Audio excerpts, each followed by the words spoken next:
వాళ్ళు అధికారం వచ్చిన మరుసటి రోజే ఏది ఇప్పుడు 12వ తారీఖు ఆయన ప్రమాణ స్వీకారం చేశారు. 13వ తారీఖే తెలుగుదేశం వాళ్ళంతా వెళ్ళి అసలు వైసీపీ కార్యాలయం లేపేయచ్చు కదా.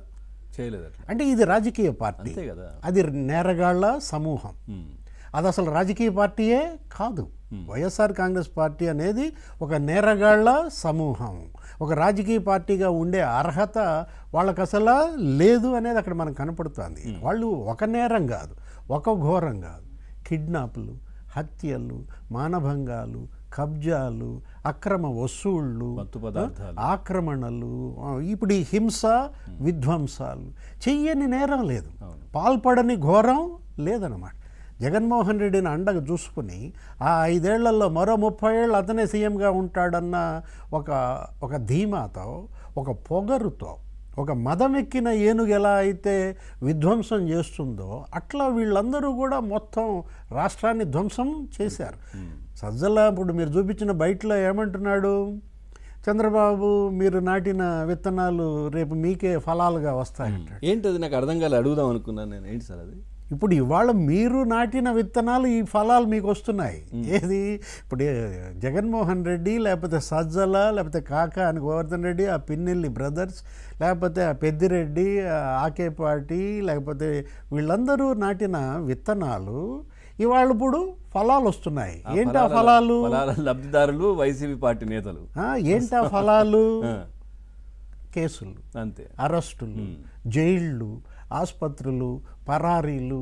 ఇవి మీరు నాటిన విత్తనాలు, ఇవి మీరు నాటిన విత్తనాల ఫలాలు. ఇప్పుడు ఆ విషయం తెలుసుకోకుండా జగన్మోహన్ రెడ్డి ఏమంటాడు, సినిమా చూపిస్తా అంటాడు. ఇప్పుడు నువ్వు వాళ్ళకు చూపించిన సినిమాకి వాళ్ళు ఇప్పుడు సినిమా చూపిస్తున్నారు. ఆల్రెడీ ఇది కేవలం ఏంటి, బాహుబలి 1 ఇప్పుడు 1 సంవత్సరమే అయింది. వచ్చే సంవత్సరం బాహుబలి 2 ఉంది. 2, 3, 4, 5 అంటే ఒక 5 ఎపిసోడ్లు ఉందన్నమాట. ముందు అది చూసుకోవాలి. రాబోయే 4 ఏళ్ళు నువ్వు చూసే సినిమా సంగతి, నీ వాళ్ళు చూపించే సినిమా సంగతి ముందు అది చూసుకోండి. అంటే ఏం సార్, డిసైడ్ అయిపోయారా? ఇంకా సూట్ కేసు చదువుకోవడం, వెళ్ళిపోవడం లోపలికి, అంటే 1-2 మంత్స్లో మేము వెళ్ళిపోతాము అని అంత క్లియర్గా చెప్పేస్తా ఉన్నారు కదా. అంటే జగన్మోహన్ రెడ్డి మన ప్రెస్ మీట్లో కూడా చెప్పాడు.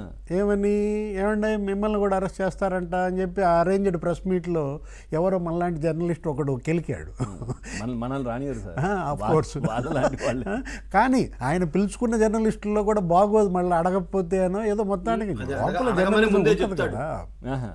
అడిగేశారు. మీరు కూడా అరెస్ట్ అవుతారంట కదా, మీ దగ్గర కూడా వస్తున్నారంట కదా అంటే రమ్మనండి, వెల్కమ్ అన్నాడు. ఏది నేను వెయిట్ చేస్తున్నాను అన్నాడు. కానీ వెయిట్ చేశాడా? గంటకే వెళ్ళిపోయాడు, సాయంత్రమే ఎలహంక వెళ్ళిపోయాడు. ఇవాళ జగన్మోహన్ రెడ్డి ప్రిపేర్డ్.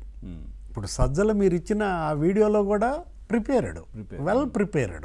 ఏది జైళ్ళకి వెళ్ళడానికి వీళ్ళు సిద్ధంగా ఉన్నారు. మరి ఇంత ప్రిపేర్ అయిన వాళ్ళు ఎందుకు పరారవుతున్నారు? ఇప్పుడు కాకాని గోవర్ధన్ రెడ్డి అతను మాజీ మంత్రి అండి.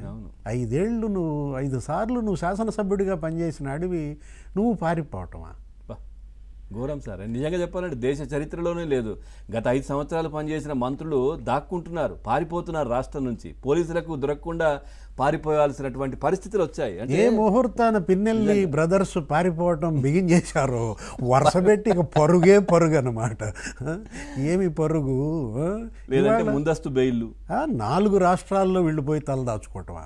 తమిళనాడు అంటాడు, కేరళ అంటాడు, తెలంగాణ అంటాడు, కర్ణాటక అంటాడు.